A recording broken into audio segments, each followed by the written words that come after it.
மாவட்ட அளவிலான அங்க வேளாண்மை விழிப்புணர்வு கண்காட்சியுடன் கருத்தரங்கம் நிகழ்ச்சியை அமைச்சர் சாமு நாசர் குத்துவிளக்கு ஏற்றி தொடங்கி வைத்தார்.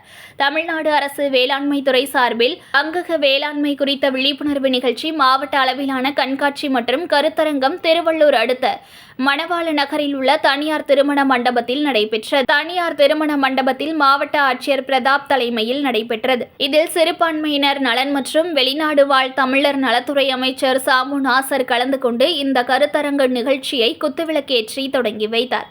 பின்னர் வேளாண் துறை சார்பில் அமைக்கப்பட்ட வேளாண் அரங்குகளை பார்வையிட்டு விவசாயிகளுக்கு வேளாண் பொருட்கள் மற்றும் தேசிய இயற்கை வேளாண்மை இயக்கம் சார்பில் நலத்திட்ட உதவிகளையும் அமைச்சர் சாமு நாசர் வழங்கினார். பின்னர் நிகழ்ச்சியில் பேசிய அமைச்சர், வேளாண்மை, மருத்துவம், தொழில்துறை உள்ளிட்ட அனைத்து துறைகளிலும் தமிழ்நாடு முதன்மை மாநிலமாக விளங்குவதாகவும், விவசாயிகளுக்கு இலவச மும்முனை மின்சாரம், சொட்டு நீர் பாசனம் வழங்கப்படுகிறது.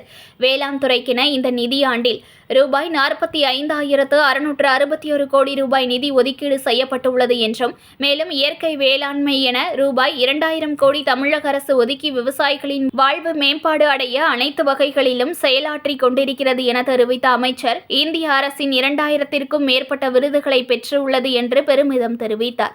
இந்த நிகழ்ச்சியில் சட்டமன்ற உறுப்பினர்கள், வேளாண் துறை அதிகாரிகள், அலுவலர்கள், விவசாயிகள் உள்ளிட்ட ஏராளமானோர் கலந்து கொண்டனர். செய்திகளை உடனுக்குடன் தெரிந்து கொள்ள லைக் பண்ணுங்க, ஷேர் பண்ணுங்க, சப்ஸ்கிரைப் பண்ணுங்க, மறக்காம கமெண்ட் பண்ணுங்க.